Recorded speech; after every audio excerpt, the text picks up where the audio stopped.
Space, a boundless area around the Earth. Empty, unoccupied, void. Or is it? Since mankind's first space missions in 1957, the emptiness of space has gradually been filling up. In fact, nowadays there's a lot of mess in space. Spent rockets, defunct satellites, and numerous other pieces of space junk fly around and pose an extreme risk to working satellites and technology that's in orbit. There are estimated to be about 900,000 pieces of debris larger than a marble in orbit around the Earth, according to statistical models cited by the European Space Agency. 34,000 of them are larger than 4 inches. Christophe Bonal from the European Space Agency is an expert in space pollution. All the satellites and space debris amount to a mass of around 7,500 tons. 7,500 tons is the same mass as the Eiffel Tower, so you have to imagine the Eiffel Tower shattered into tiny pieces above our heads in space.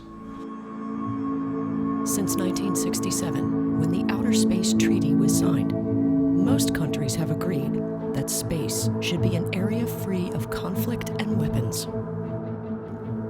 But on April 27, 2019, India's Prime Minister announced that his country had shot down one of its own satellites using a ballistic missile.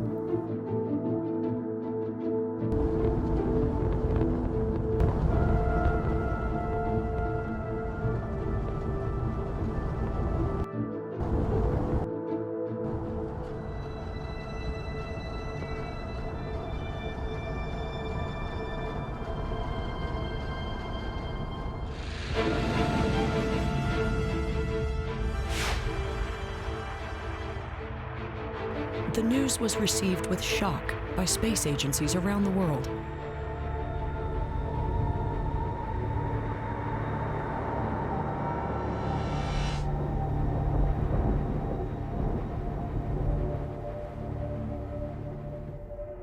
Space scientist Rüdiger Yen is a firm believer in the space treaty. My first reaction was I was outraged. How can you do this? Outer space in the Outer Space Treaty is for the common heritage of mankind. We should make peaceful use of outer space. The test, known as Mission Shakti, established India as a global space power. Few countries possess this strategic capability that has been compared to shooting a moving bullet with another moving bullet. The use of weapons in space is a major concern, but scientists are extremely worried by the creation of debris. When a satellite explodes, hundreds of small pieces are flung through space faster than a bullet from a gun.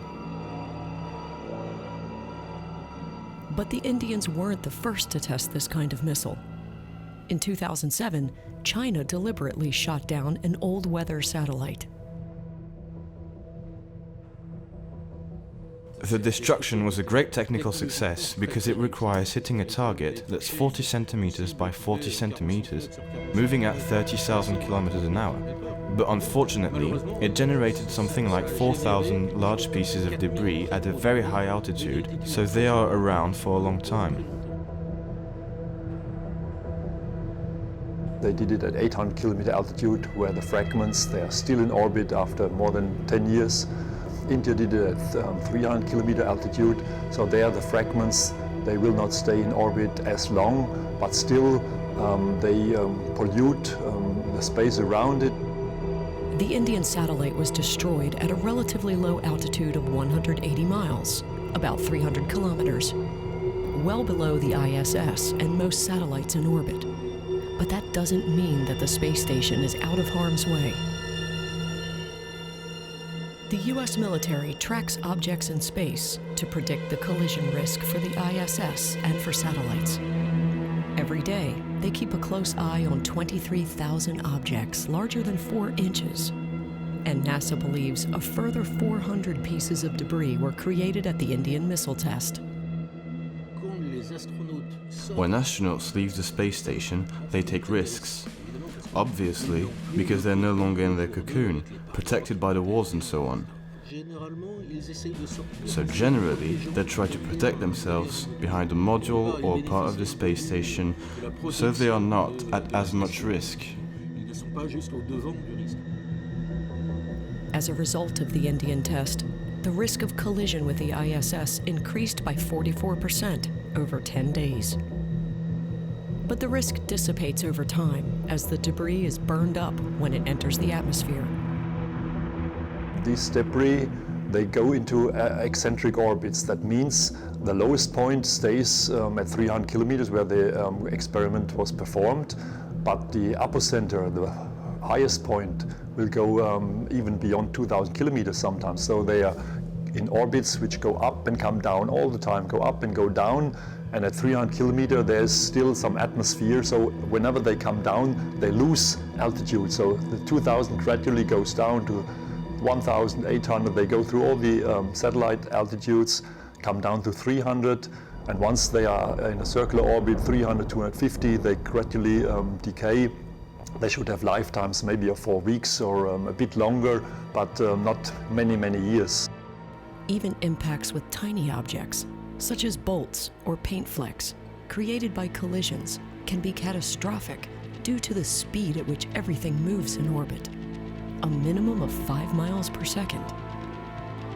The latest fragments add to the growing problem of space debris orbiting the Earth.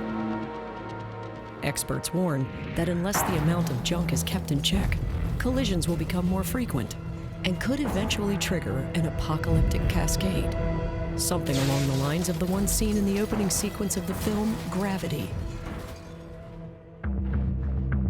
This kind of chain reaction between orbiting objects happens when one collision produces a cloud of debris, and each of those fragments goes on to trigger further collisions.